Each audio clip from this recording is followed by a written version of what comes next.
오늘 우리에게 주신 하나님의 말씀은 고린도전서 6장 1절에서 11절까지 말씀입니다. 여러분 가운데서 어떤 사람이 다른 사람과 소송할 일이 있을 경우에 성도들 앞에서 해결하려 하지 않고 불의한 자들 앞에 가서 재판을 받으려 한다고 하니 그럴 수 있습니까? 성도들이 세상을 심판하리라는 것을 여러분은 알지 못합니까? 세상이 여러분에게 심판을 받겠거늘 여러분이 아주 작은 사건 하나를 심판할 자격이 없겠습니까? 우리가 천사들도 심판하리라는 것을 알지 못합니까? 그러한데 하물며 이 세상 일이야 말할 나위가 있겠습니까? 그러니 여러분에게 일상의 일과 관련해서 송사가 있을 경우에 교회에서 멸시하는 바깥 사람들을 재판관으로 앉히겠습니까? 나는 여러분을 부끄럽게 하려고 이 말을 합니다. 여러분 가운데는 신도 사이에서 생기는 문제를 해결하여 줄 만큼 지혜로운 사람이 하나도 없습니까? 그래서 신도가 신도와 맞서 소송을 할 뿐만 아니라 그것도 믿지 않는 사람들 앞에 한다는 말입니까? 여러분이 서로 소송을 제기하는 것부터가 벌써 여러분의 실패를 뜻합니다. 왜 차라리 불의를 당해주지 못합니까? 왜 차라리 속아주지 못합니까? 그런데 도리어 여러분 자신이 불의를 행하고 속여 빼앗고 있으며 그것도 신도들에게 그런 짓을 하고 있습니다.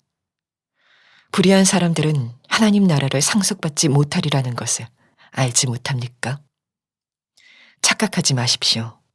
음행을 하는 사람들이나 우상을 숭배하는 사람들이나 간음을 하는 사람들이나 여성 노릇을 하는 사람들이나 동성애를 하는 사람들이나 도둑질하는 사람들이나 탐욕을 부리는 사람들이나 술 취하는 사람들이나 남을 중상하는 사람들이나 남의 것을 약탈하는 사람들은 하나님 나라를 상속받지 못할 것입니다. 여러분 가운데 이런 사람들이 더러 있었습니다. 그러나 여러분은 주 예수 그리스도의 이름과 우리 하나님의 성령으로 씻겨지고 거룩하게 되고 의롭게 되었습니다. 아멘. 하나님의 말씀입니다. 예배하는 처소에서 주의 은혜가 함께 하시기를 축복합니다. 지금은 도대체 어떻게 일이 진행됐는지 또 앞으로 일은 어떻게 될지 가늠하기가 참 어렵습니다. 그러나 모든 일을 다 아시는 주님이 우리와 함께 하심을 믿습니다. 그러므로 매 순간 주님을 더 의지하고 주님을 바라보시고 주님의 판단을 구하시는 시간을 꼭 가지시기를 바랍니다. 저는 지금이 아주 특별한 준비를 하는 기간이라는 사실을 깨닫습니다. 우리가 다시 모이게 되겠지요. 그렇게 되면 새로운 교회가 되어지는 그런 은혜가 있어야 할 거라고 믿습니다. 그저 어려움만 지나고 그때 다시 모였다는 것에만 의미가 있는 것이 아니고 우리 자신이 완전히 새로워져서 교회가 새로워지는 은혜를 누리면 얼마나 좋을까. 하나님께서 이 기회에 그 일을 이루신다는 그런 마음이 아주 강하게 듭니다. 새로운 교회는 우리 교인들 한 사람 한 사람이 새로워지게 되면서 이루어지는 것입니다. 지금이야말로 주님이 우리를 그렇게 만들고 계시지 않습니까? 매 일상생활 속에서 주님과 더 가까워지는 것입니다. 주님을 더 바라보고 사는 거죠. 예수님과 정말 온전히 동행하는 사람이 되고 그리고 우리가 다시 모이게 될 때 교회는 분명히 정말 새로운 교회가 될 거라고 저는 믿습니다.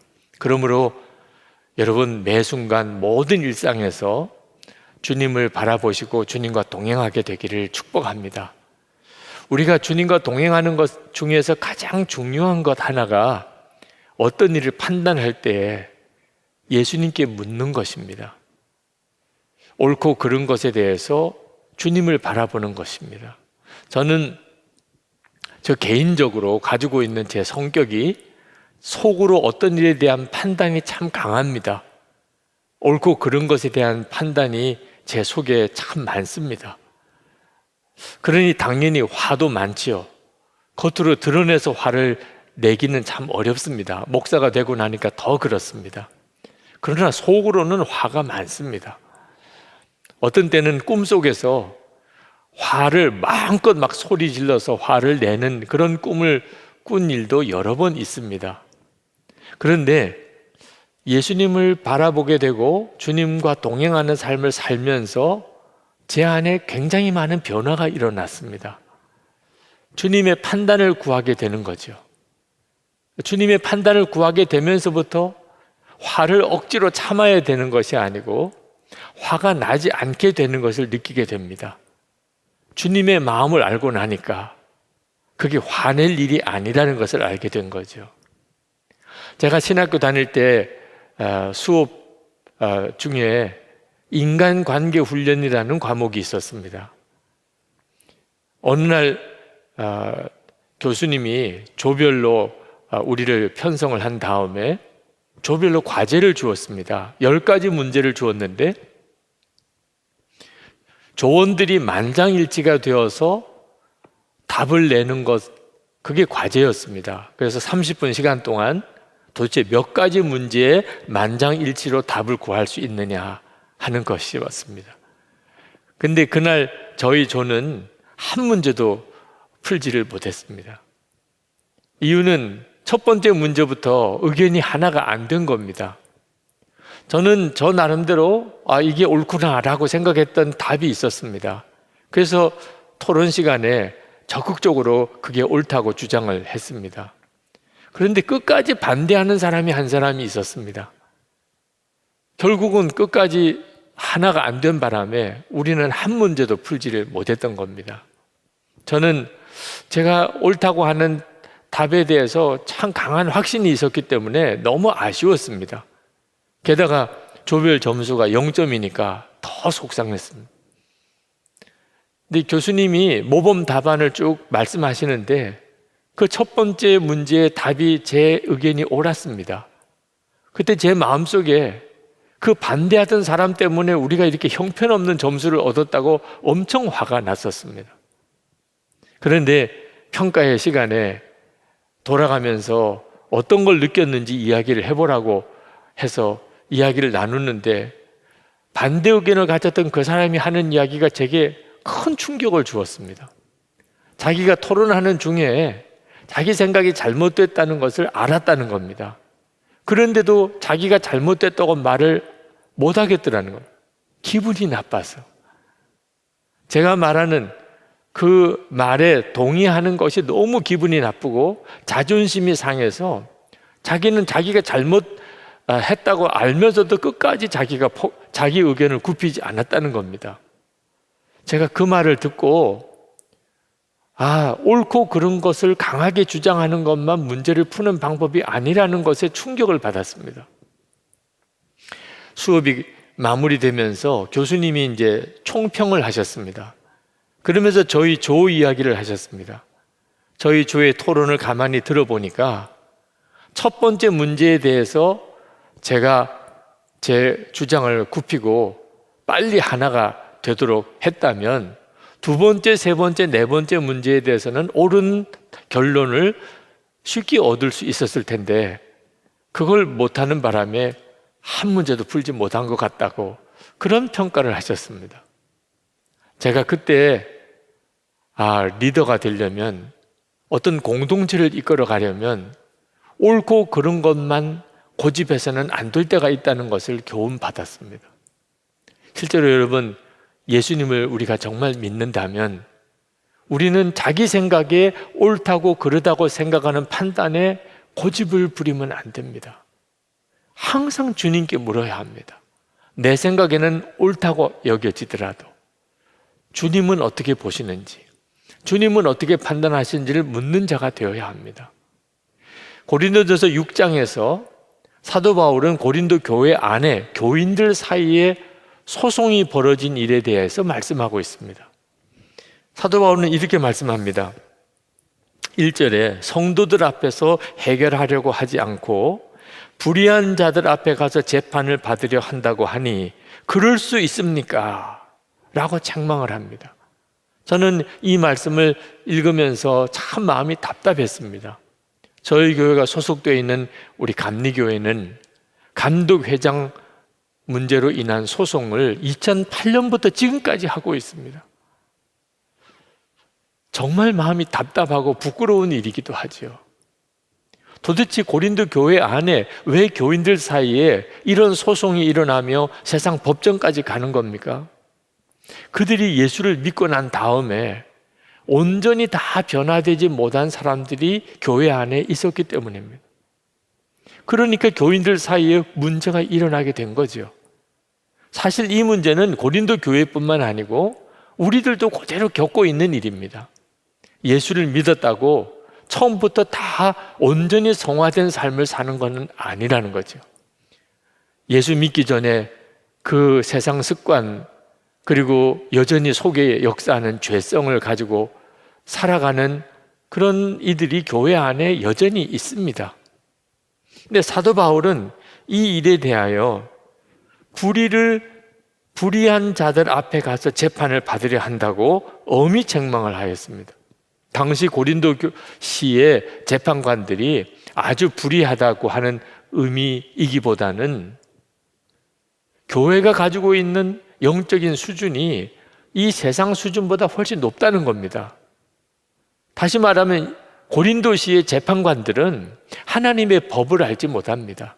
하나님의 의를 알지 못하는 사람들입니다. 4절에 보면은 교회에서 멸시하는 바깥 사람들을 재판관으로 앉히겠습니까? 이 말은 상당히 교만한 이야기처럼 들리지만 교인들의 생활 수준, 도덕 수준이 예수님을 믿지 않는 세상 사람들보다 훨씬 높다는 겁니다. 그런데 어떻게 우리가 세상 재판관에게 가서 우리들 교인들 사이에 일어난 일들에 대해서 판결을 구하느냐고 하는 것입니다. 사도 바울은 2절 말씀에서 우리 그리스도인들은 세상 사람들을 심판하게 될 것이라고 말하고 3절에서는 우리가 천사들도 심판할 것이라고 말합니다. 예수 믿는 사람이 갑자기 그런 재판관 노릇을 어떻게 할 수 있다는 말입니까? 사도 바울이 말씀하시는 것은 우리가 예수님을 정말 믿게 될 때 일어나는 놀라운 변화를 말씀하는 겁니다. 우리는 예수를 믿게 되면 하나님의 성전이 됩니다.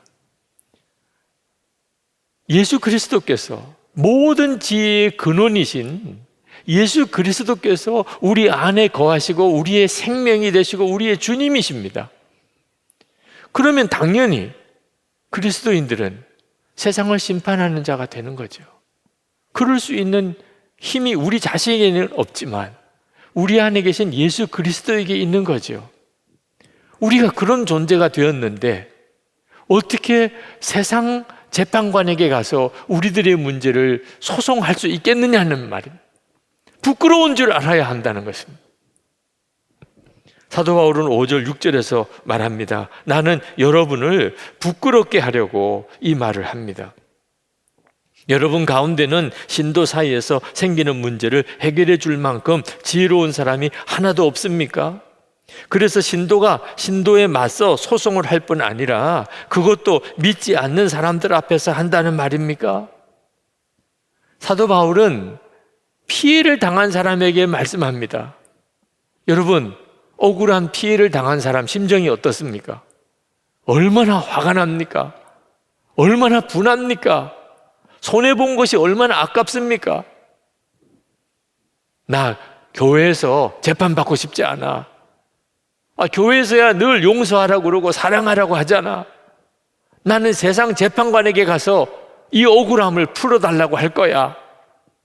여러분, 억울한 일을 당한 사람 심정을 여러분도 다 이해하실 수 있겠죠.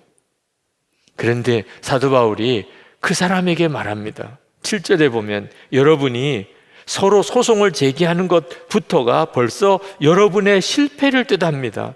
왜 차라리 불의를 당해주지 못합니까? 왜 차라리 속아주지 못합니까? 교회 안에서 불의를 용납하라, 그런 의미가 아닙니다. 우리가 진짜 예수님을 믿었다면, 우리가 하나님의 성전이라면, 예수님이 우리 안에 거하신다면 세상 사람과 달라야 하지 않겠느냐는. 그렇지 않습니까? 예수님이 정말 우리 안에 계시다면 어떤 이해관계가 부딪히고 시시비비가 생겼을 때 세상 사람과는 달라야 하지 않겠느냐는 겁니다. 여러분, 교인들 사이에 서로 다툼이 생겼을 때 그때 도대체 이긴다는 게 뭡니까? 상대방이 무릎을 꿇고 잘못했다고 싹싹 비는, 그래서 모든 교회 앞에 이 사람이 잘못했다고 자백했다고 광고하면 이긴 겁니까? 이건 완전한 착각입니다. 여러분, 주님 앞에 우리가 다 같이 서게 됩니다. 무릎을 꿇리고 잘못했다고 자기 죄를 고백하게 하고 온 교인들에게 소문나게 한 그 사람과 여러분이 함께 예수님 앞에 선단 말입니다. 예수님이 누구십니까? 저와 여러분의 죄를 지시고 십자가에 달려 죽으신 분이십니다. 그 예수님 앞에 섰을 때 내가 어떤 교인과 싸워서 내가 그 사람을 이겨서 그 사람에게 죄를 자백시키고 무릎을 꿇리고 사람들 앞에 창피를 당하게 하고 그게 그렇게 자랑스럽고 그 순간에 그게 그렇게 기쁘겠습니까? 차라리 속아주고 차라리 피해를 당하고 차라리 아무 소리 안 하고 기다려준 것이 훨씬 기쁘고 자랑스럽지 않겠습니까? 우리가 진짜 예수님을 안다면, 정말 예수님을 믿는다면 옳고 그른 것에 대한 판단은 진짜 주님께 맡겨드려야 됩니다. 우리가 집안에서 자녀들을 기를 때 형제들끼리 싸우면 뭐라고 이야기합니까? 형에게는 너 동생 아니냐? 어떻게 동생 좀 더 챙기고 그 동생을 위할 줄을 모르느냐? 동생에게는 뭐라고 말합니까? 너 형 아니냐? 어떻게 형에게 그렇게 대들 수가 있느냐? 형제끼리도 옳고 그른 게 절대 기준이 아닙니다. 우리는 예수님 안에서 한 몸 된 한 지체들입니다. 어떻게 우리 생각이 옳다고 그르다고 하는 것만 가지고서 모든 것을 판단할 수 있겠느냐 말입니다. 사도 바울은 또 가해자에게 말합니다. 고린도 교회 안에 아직까지 온전히 거듭난 삶을 살지 못하는 이들이 있었던 것 같습니다. 그들 때문에 이런 소송이 벌어지게 된 거죠. 사도 바울은 말합니다. 8절에 그런데 도리어 여러분 자신이 불의를 행하고 속여 빼앗고 있으며 그것도 신도들에게 그런 짓을 하고 있습니다. 예수님을 믿고도 불의한 방법으로 살고 교인들의 것을 속이고 빼앗는 자가 있다니 이게 말이 안 되는 일이죠. 사도 바울이 그것이 얼마나 무서운가를 이야기하고 있습니다. 교인들의 것을 뺏은 게 아닙니다. 교인들을 속인 게 아닙니다. 주님을 속인 것입니다. 아나니아와 삽비라가 땅을 팔아서 그 헌금을 교회에 바칠 때 갑자기 마귀가 주는 탐심 때문에 그 일부를 감추었습니다. 그리고 베드로에게 가서 그것이 전부 다라고 이야기를 하고 그리고 그 자리에서 죽어나갔습니다. 그때 성경은 뭐라고 이야기합니까? 베드로를 속인 게 아니라 그 말입니다. 하나님을 속인 것이라고 했습니다. 사도행전 5장 4절에 사람에게 거짓말한 것이 아니요 하나님께로다. 불의를 행하는 사람, 교인들 사이에 서로 속이고 뺏고 하는 일을 저지르는 사람들이 모르는 것이 있습니다. 사람에게 하는 죄가 아니라는 거죠. 우리 안에 계신 주님, 그걸 진짜 믿는다면 예수님에게 짓는 죄라는 것입니다. 죄를 짓고도 회개하기는커녕 떳떳하게 용서를 요구하는 사람들도 있습니다. 우리가 다 예수님 안에서 다 속죄함을 받았는데 예수님도 나를 용서하셨으니 당신도 나를 용서하시오. 이건 양심이 화인 맞은 사람, 알아도 정말 잘못 알고 있는 사람. 사도 바울은 그런 사람을 향하여 단호하게 말합니다. 9절 말씀에 불의한 사람들은 하나님의 나라를 상속받지 못하리라는 것을 알지 못합니까?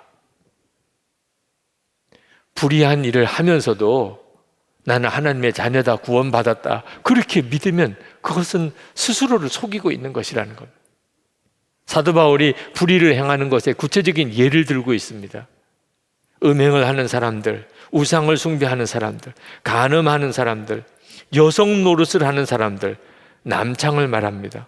동성애를 하는 사람들, 도둑질하는 사람들, 탐욕을 부리는 사람들, 술 취하는 사람들, 남을 중상하는 사람들, 남의 것을 약탈하는 사람들은 하나님의 나라를 상속받지 못할 것입니다.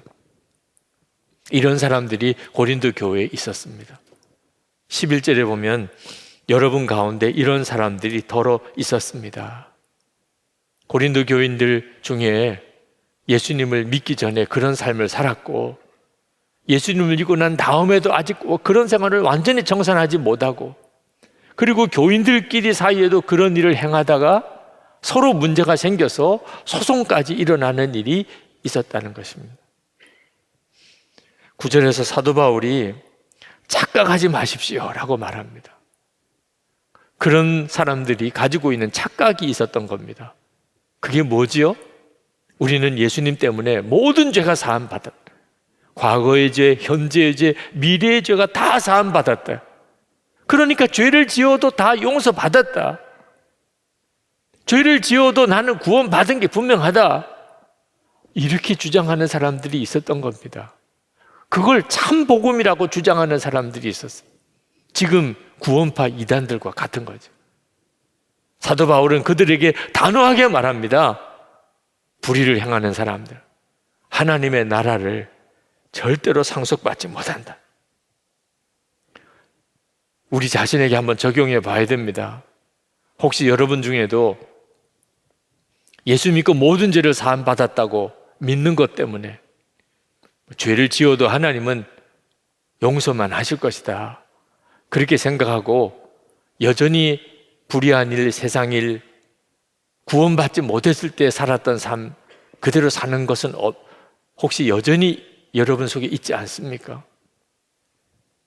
음행을 하는 일, 우상을 숭배하는 일, 간음하는 일, 남창 몸을 파는 일, 동성애를 하는 일, 도둑질하는 일, 탐욕을 부리는 일, 술을 취해서 사는 것, 남을 중상하는 일, 남의 것을 약탈하지는 않습니까? 여러분 중에 이런 일이 하나라도 여러분 속에 있다면 핑계하지 않아야 됩니다. 어쩔 수 없는 일이라고, 세상이 그러니까 할 수 없었다고. 죄는 분명한 죄입니다. 성경은 분명히 말합니다. 이런 죄를 짓는 자는 하나님의 나라를 상속받지 못합니다.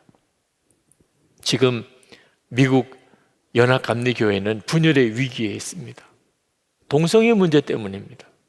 동성애를 받아들일 거냐 아닐 거냐 하는 문제로 교회가 갈라지고 있습니다.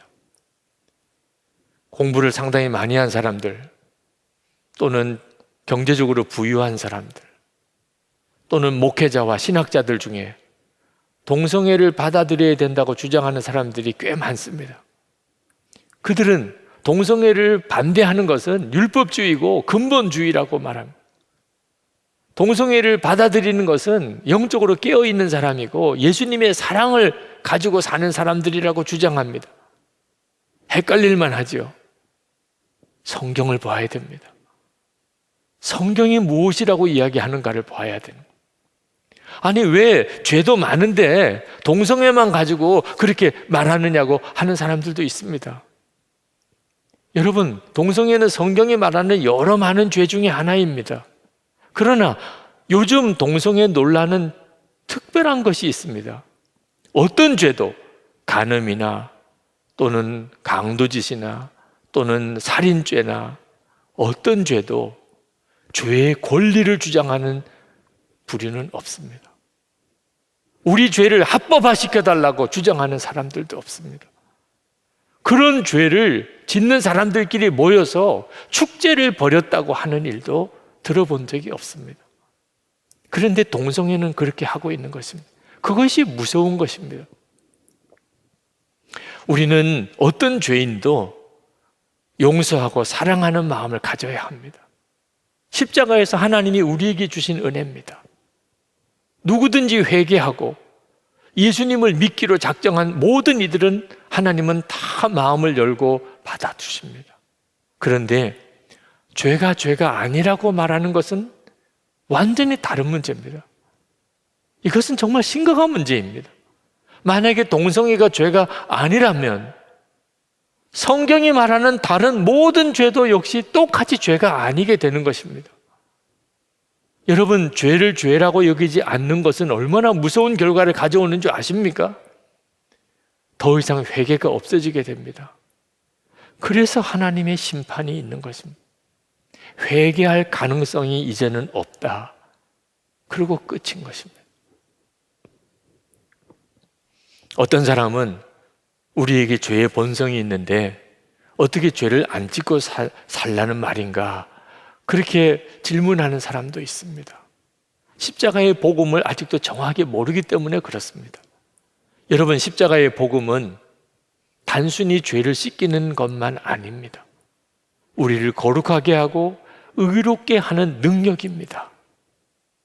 사도 바울은 11절에서 십자가의 복음의 능력, 예수 그리스도의 이름과 하나님의 성령의 역사가 얼마나 놀라운가를 말씀하고 있습니다. 그러나 여러분은 주 예수 그리스도의 이름과 우리 하나님의 성령으로 씻겨지고 거룩하게 되고 의롭게 되었습니다. 여러분은 예수님의 이름과 성령의 능력으로 모든 죄가 씻음을 받았습니까? 그걸 믿습니까? 아마 여러분 중에는 마음으로부터 아멘 하고 대답하실 분들이 많으실 겁니다. 그 점에 대한 믿음이 있습니다. 그러나 여러분은 예수 그리스도의 이름과 성령으로 말미암아 거룩하게 되었습니까? 의롭게 되었습니까? 이 질문 앞에서는 갑자기 주저하게 되고 아멘 할 자신이 없어지는 분들이 상당히 많이 있을 겁니다. 여러분, 그것은 겸손이 아닙니다. 믿음이 없는 것입니다. 예수님을 믿으면 분명히 거룩하게 되고 의롭게 된다고 하지 않았습니까? 여러분이 진짜 예수님을 믿는지 스스로 분명하게 점검해야 합니다. 지난 수요일 수요 기도회 때 이동철 목사님께서 설교 중에 14년 동안이나 루마니아 공산 정권으로 인하여 말할 수 없는 고문을 당하고 고난을 당했던 범브란트 목사님의 영화 그리스도를 위한 고난이라는 영화를 예를 들면서 그 영화 중에 한 구절을 소개를 했습니다. 이 세상에는 두 종류의 그리스도인이 있습니다. 한 부류는 하나님을 믿는 사람, 믿는 그리스도인. 또 한 부류는 하나님을 믿는다고 믿는 그리스도인. 두 부류가 있다고 했습니다. 여러분은 하나님을 믿는 그리스도인입니까? 아니면 하나님을 믿는다고 믿는 그리스도인입니까? 어디서 이런 차이가 생기는 걸까요? 우리 자신이 하나님의 성전인 것을 분명히 아는 사람, 그 사람은 진짜 하나님을 믿는 사람이죠. 진짜 예수 그리스도께서 내 안에 거하심이 믿어지는 사람, 그 사람은 진짜 하나님을 믿는 사람. 이것이 안 믿어지니까 내가 거룩하게 되었다, 의롭게 되었다고 고백을 못하는 것입니다. 여러분, 진짜 예수님이 내 안에 거하시고 내가 하나님의 성전인 것이 정말 믿어지면 어떻게 음행을 할 수 있습니까? 예수님이 지금 나와 같이 계신데 내가 어떻게 다른 사람과 싸울 수 있습니까? 우리는 지금 모여서 예배할 수 없는, 성도들끼리 모임을 갖기 힘든 그런 때를 지나고 있습니다. 그렇기 때문에 주님과의 관계는 더 깊은 그런 시간을 보내고 있습니다. 또 마땅히 그리 해야 됩니다. 주님과의 교제하는 시간, 주님만 바라보는 시간을 지금처럼 가질 수 있는 기회가 또 언제 있었습니까? 이때는 짧게 지나갑니다. 이제 다시 예배당에 여러분 다 오셔서 예배할 날이 올 겁니다. 그러면 반갑게 만날 인사를 나눌 교인들이 얼마나 많습니까? 우리가 함께 모이면 사람들에게도 신경을 써야 되지 않습니까? 주님과의 관계가 분명히 훈련되지 않은 사람은 그때 주님을 잊어버리게 됩니다. 사람만 보이게 되니까, 사람만 의식하다 보니까. 그러면 어떻게 되는 줄 아십니까? 얼마 안 가면 금방 또 죄짓게 됩니다. 은밀한 죄에 빠져버리게 됩니다. 화내게 됩니다. 서로 다투게 됩니다. 서로 시험을 주고 서로 시험을 받는 일이 벌어지게 됩니다. 저 사람하고는 함께 할 수 없어. 그런 처지가 되어버리고 맙니다. 주님을 바라보는 눈이 분명히 뜨여지지 않고 주님을 바라보는 일에 대해서 훈련되지 않으면 우리가 다시 모이게 될 때 그게 꼭 기쁜 일만은 아니게 된다는 사실을 알아야 됩니다. 그러므로 지금 우리는 매사에 무슨 일이든지 모든 판단을 주님께 묻는 그런 훈련을 끊임없이 해야 합니다. 주님은 눈에 보이지 않습니다. 주님의 음성은 귀로 들리지 않습니다. 그렇기 때문에 더욱 신경을 써서 모든 순간에 주님을 바라보려고 해야 합니다. 그래서 이제는 자연스럽게 항상 주님이 함께 계시는 것이 믿어지도록, 나와 함께 계신 게 정말 믿어지는 역사가 일어나도록 여러분이 그렇게 준비해야 합니다. 그래야 우리 교회가 새로운 교회가 되어지는 것입니다. 그때 여러분은, 당신은 예수님의 이름과 성령으로 거룩하게 되었습니까? 의롭게 되었습니까? 랄 때 아멘! 하고 대답하게 될 것입니다. 믿어지니까. 나의 거룩은 예수님이십니다. 나의 의로움도 예수님이십니다. 그분이 함께 계시는 게 믿어지는데 어떻게 아멘 하기가 주저하겠습니까? 우리 이 시간 같이 기도하십시다. 우리의 가정이나 일터에서 지금 우리가 살고 있는 어느 자리에서든지 우리가 무슨 일을 겪든지 옳고 그름에 대한 판단을 항상 주님께 묻게 해 주옵소서. 우리가 주님을 바라보는 것이 잘 훈련되어져서 우리가 다시 모여서 한 교회로 모일 때 우리 교회가 완전히 새로워진 교회가 되게 해 주옵소서. 우리 다 같이 통성으로 기도하겠습니다. 은혜와 사랑에 충만하신 아버지, 놀라우신 하나님의 은혜, 놀라운 하나님의 역사를 찬양하며 감사하며 그 일 가운데로 주님 도와주시고 하나님 우리를 온전히 사로잡아 주시고 그 일 가운데로 함께 하시는 주여, 이 땅을 고치시고 새롭게 하소서. 하나님의 은혜, 하나님의 역사를 우리 가운데 부어주시고 하나님의 놀라운 은혜로 우리를 사로잡아 주소서. 주님 도우소서. 아버지, 나의 하나님 앞에 나와 기도하고 우리를 온전케 하시고 새롭게 하시는 주님을 의지하는 그님만을 더욱 사모하며 주님만 더욱 믿습니다. 하나님 주님께만 더욱 가까이 나아갑니다. 아버지, 우리를 온전히 붙들어 주소서.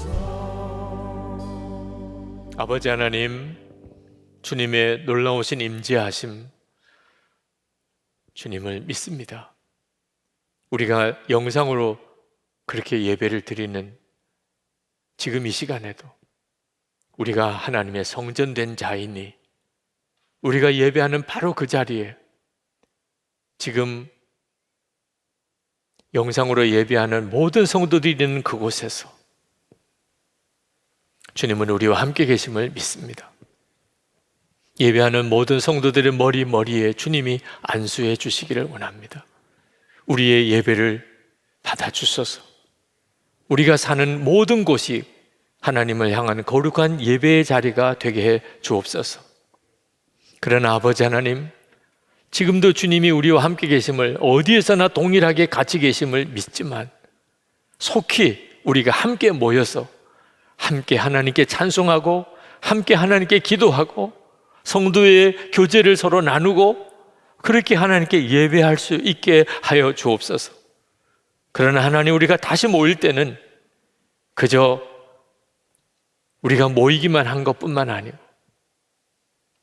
우리가 새로워짐으로 우리 교회 전체가 새로운 교회가 되는 역사가 일어나게 하여 주옵소서.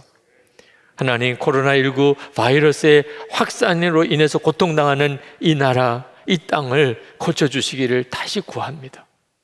주여 고치소서. 감염자들을 치료하소서.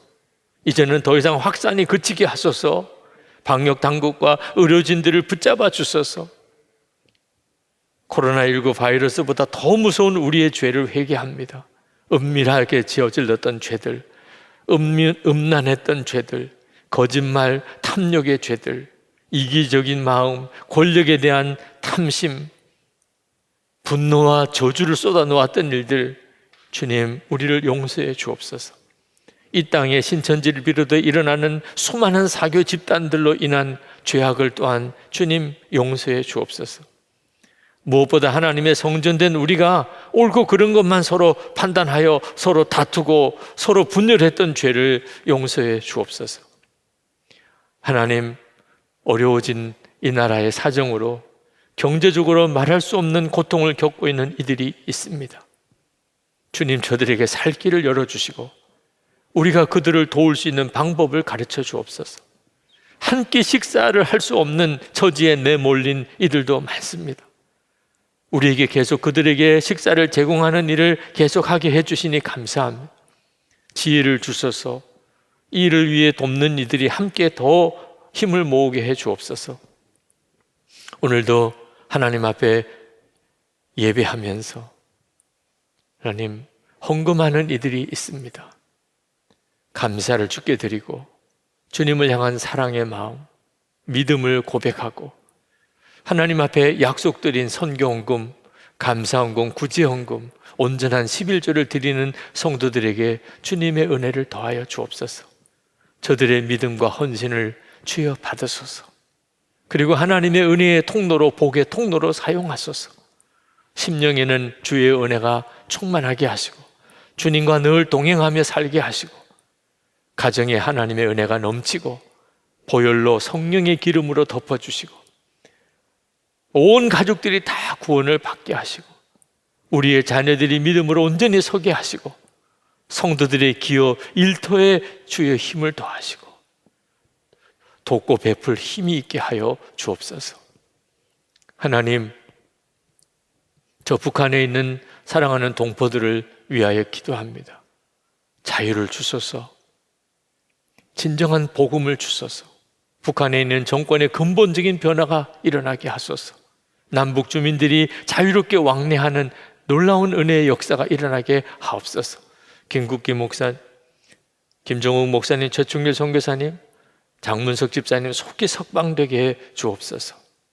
하나님, 열방에 나가 있는 우리 한국에서 파송한 선교사님들의 어려움을 듣습니다. 이 어려운 때에 선교사님들에게 지혜를 주소서. 그리고 보호하소서. 주님께서 그 가정을 붙들어 주소서. 그 사역의 현장에서 하나님의 함께 계심을 보여주소서. 오늘도 우리의 답답한 문제, 안타까운 사정을 주님께 다 온전히 올려드립니다. 우리 주 예수 그리스도의 이름으로 간절히 기도합나이다. 아멘. 우리 다 같이 찬송하겠습니다.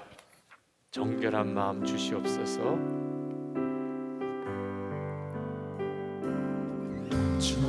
정결한 마음 주시옵소서. 오 주님, 정직한 영을 새롭게 하소서. 정결한 마음 주시옵소서. 정결한 마음 주시옵소서. 오 주님,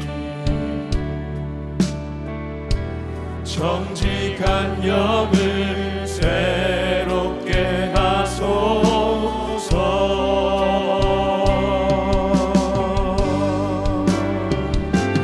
나를 주님 앞에서 멀리 하지 마시고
다시 회복시키시고